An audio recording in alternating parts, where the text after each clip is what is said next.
All right, welcome back, dear students. This is the last session of JSON. તો આપણે બે application છે એ જેસનની કરી. હવે આપણે લેવલ 3 એપ્લિકેશન કરીએ. એક કામ કરીએ, બરાબર. આ એપ્લિકેશન છે એમાં આપણે જેસન અને એજેક્સને કમ્બાઇન્ડલી જોશું.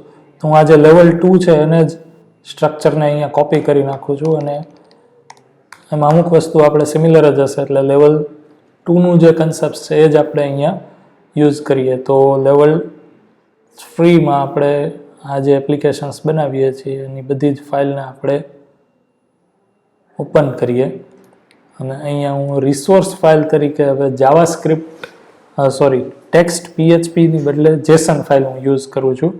અને જેસનના સેશનમાં તમે જોયું હોય તો એક મેં લેવલ 4માં જે કન્ટ્રી લિસ્ટ બનાવી હતી જેસન, બરાબર, એ જ હું અહીંયા યુટિલાઇઝ કરું છું. તો અહીંયા કોપી પેસ્ટ કરી નાખી મેં country list.json ફાઇલ, બરાબર, અને આને પણ હું ઓપન કરી નાખું છું બ્રેકેટ્સમાં. તો આ ત્રણ ફાઇલ આપણે આ પ્રોગ્રામમાં યુઝ કરશું, બરાબર. index.php ફાઇલ ઓલમોસ્ટ આઈડેન્ટિકલ છે, એમાં કાંઈ ચેન્જ નથી કરતા, બરાબર. જેસન ફાઇલ છે એ રેડી છે, એમાં કાંઈ આપણે ચેન્જ નથી કરવું. આપણે શું કરવું છે તો કે આ કન્ટ્રી લિસ્ટ છે આખું એ બ્રાઉઝરમાં પ્રિન્ટ કરાવવું છે જેસનમાંથી ફેચ કરીને, બરાબર છે. તો સ્ક્રિપ્ટ ફાઇલની અંદર મેઇનલી ચેન્જ આવશે. તો સ્ક્રિપ્ટ ફાઇલની અંદર આપણે જઈએ તો હું થોડા વેરિયેબલ નેમ ચેન્જ કરું છું. પહેલું સ્ટેપ એઝ ઇટ ઇઝ રહેશે. ગેટ સબ્જેક્ટ ઇન્ફોની બદલે હું અહીંયા નામ આપી દઉં ગેટ કન્ટ્રી ઇન્ફો, બરાબર, અને ઓબ્જેક્ટ ક્રિએટ કરી નાખું, બરાબર. પછી ગેટ કન્ટ્રી ઇન્ફો ઓબ્જેક્ટનો યુઝ કરી હું અહીંયા ફાઇલ ઓપન કરું છું. પણ ફાઇલ જે હું ઓપન કરીશ એ કોઈ ટેક્સ્ટ ફાઇલ નથી. તો અહીંયા હું રિપ્લેસ કરીને કન્ટ્રી લિસ્ટ ડોટ જેસન ફાઇલનું નામ આપી દઉં. કોપી કરી લઉં નેમ અને અહીંયા પેસ્ટ કરી દઉં. એટલે કે હવે હું સર્વર પાસેથી જે ફાઇલ રિક્વેસ્ટ કરીશ એ એક જેસન ડેટાબેઝ ફાઇલ છે જેની અંદર કન્ટ્રી અને કન્ટ્રી કોડ આપેલા છે. ઓલ રાઈટ, આપણે લાસ્ટ એપ્લિકેશન એજેક્સની જોઈએ છીએ જેમાં જેસનને કમ્બાઇન કર્યું છે. જેસનના સેશન મેં 3 રેકોર્ડેડ તમને આપેલા છે. જો જેસન ક્લિયર ન હોય તો પહેલાં એ જોઈ લ્યો, બરાબર. અધરવાઇઝ આમાં અમુક વસ્તુ ક્લિયર નહીં થાય. પછી તો ઓબ્જેક્ટને આપણે સેન્ડ કરીએ છીએ અને પછી અહીંયા લોડ સબ્જેક્ટ ટેક્સ્ટ ફંક્શનને કોલ કરીએ છીએ. એની બદલે આપણે લોડ કન્ટ્રી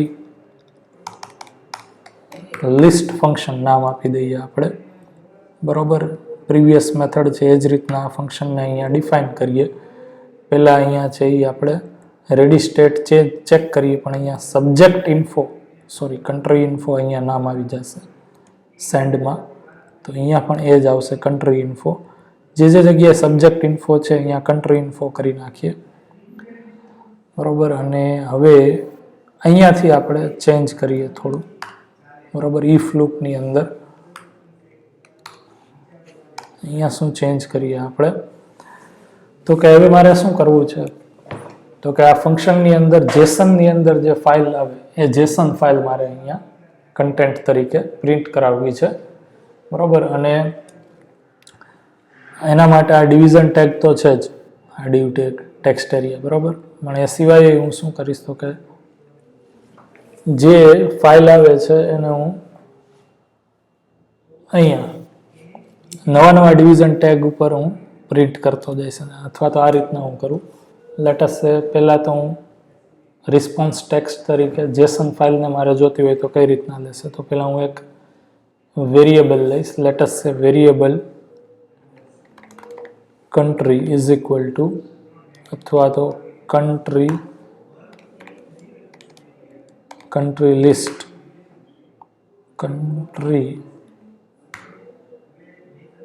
બરાબર. કન્ટ્રી લિસ્ટ એવો એક વેરિયેબલ લીધો જેમાં હું જેસન ફાઇલને રિક્વેસ્ટ કરું છું એને સેવ કરીશ. તો જેસનને મારે અહીંયા લોકલ વેરિયેબલમાં મારે સેવ કરવી હોય તો એને પાર્સ ફંક્શનનો યુઝ કરવો પડશે, બરાબર. જેસન ડોટ પાર્સ અને પછી અહીંયા આપણે જે પહેલાં કરતા હતા એ જ રીતના object country info object dot, બરાબર, રિસ્પોન્સ ટેક્સ્ટ તો રિસ્પોન્સ ટેક્સ્ટ શું કરશે તો કે આ ઓપન ફંક્શનને ટ્રિગર કરશે, જે કન્ટ્રી લિસ્ટ ડોટ જેસન ફાઇલને ફેચ કરશે એ અહીંયા આવશે એઝ એ આ જેસન ફાઇલ તરીકે. એટલે એને જેસન ડોટ પાર્સ છે એ સ્ટ્રિંગમાં પાર્સ કરી નાખશે. અહીંયા લિસ્ટ અથવા તો જાવાસ્ક્રિપ્ટ ઓબ્જેક્ટમાં પાર્સ કરી અને અહીંયા આ જાવાસ્ક્રિપ્ટ ઓબ્જેક્ટની અંદર કન્ટ્રી લિસ્ટની અંદર સેવ કરી નાખશે.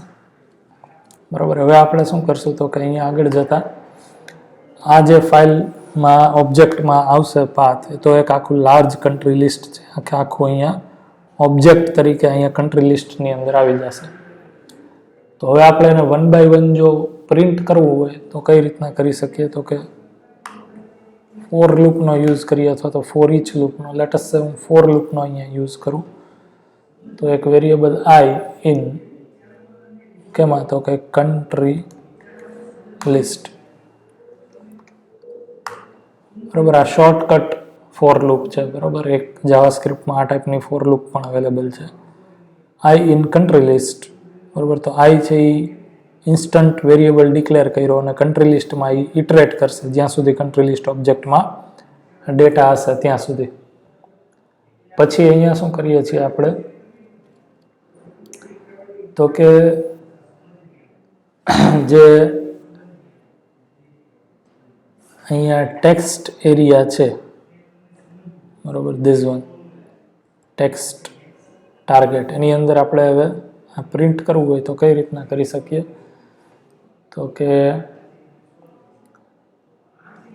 ટેક્સ્ટ એક સપોઝ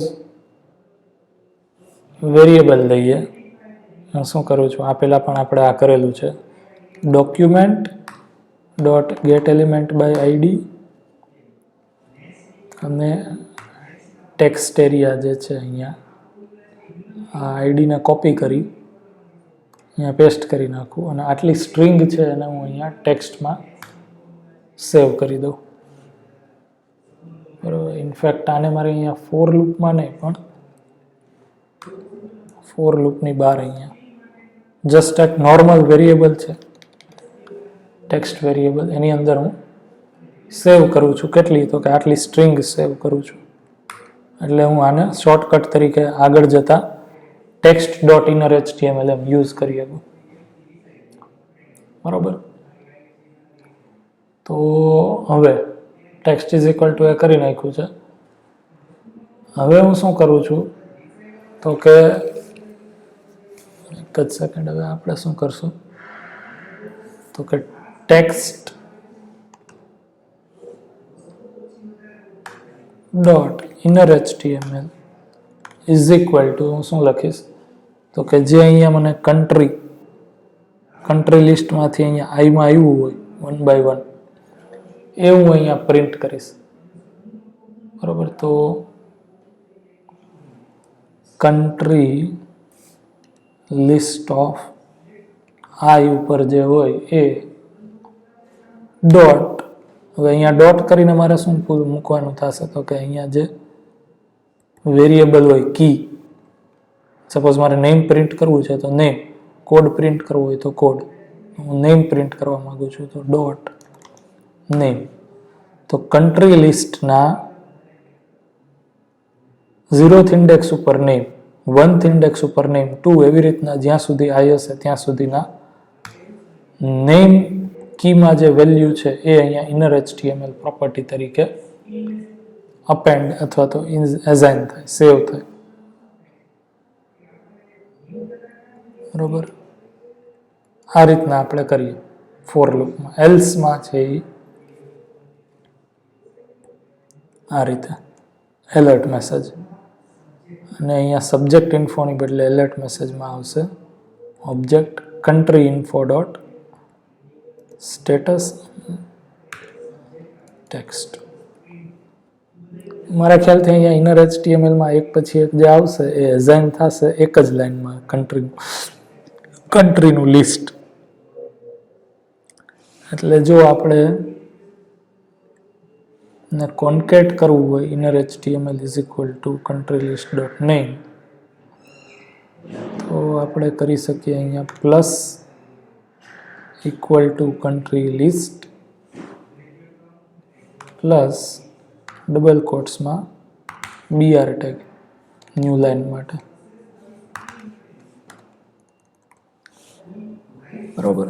એનીવે ફોર્મેટિંગનો ઇસ્યુ છે. આટલું આપણે કરીને જોશું. તો હવે શું થશે તો કે index.html લોડ થશે એટલે આ સ્ક્રિપ્ટ રન કરશે. સ્ક્રિપ્ટ રન કરશે એટલે શું થશે, પહેલાં રિક્વેસ્ટ ઓબ્જેક્ટ ક્રિએટ થશે, રિક્વેસ્ટ રિસોર્સનું નામ સ્પેસિફાઈ થશે, રિક્વેસ્ટ સેન્ડ થશે, અને જ્યારે ઓન રેડી સ્ટેટ ચેન્જમાં રેડી સ્ટેટ 4 સ્ટેટસ 200 આવશે ત્યારે આપણે આ જેસન ફાઇલ છે એને રિસ્પોન્સ ટેક્સ્ટ તરીકે લેશું, જે આને ટ્રિગર કરશે ઓપન ફંક્શનને.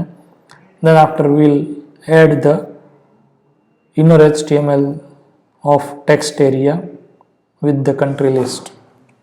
બરોબર, આ રીતના કરી શકીએ. અધરવાઇઝ પહેલાં હું એવી રીતના થિંક કરતો હતો કે આપણે નવા ડિવિઝન ટેગ બનાવીએ એવરી ટાઈમ અને એમાં અપેન્ડ કરતા જઈએ. બરોબર, લેટેસ્ટ સે આ રીતના કરીએ, સેવ થાય છે કે નહીં જોઈએ. તો હું રિફ્રેશ કરું, લેવલ 3 આવી જશે, રન કરું કે there is an error. Normal error છે, otherwise everything is okay. Okay, normal error જ છે. શું છે એરર? ઓકે, એક અહીંયા આપણે રિનેમ કરતા ભૂલી ગયા છીએ ઓબ્જેક્ટને. કન્ટ્રી ઇન્ફો ઓબ્જેક્ટ છે. So let us replace it, save અને રિફ્રેશ. તો you can see that all country list from A to Z is printed using the same syntax. The difference is in this we learned how to use JSON database અથવા તો JSON object, JSON API, JSON file in Ajax.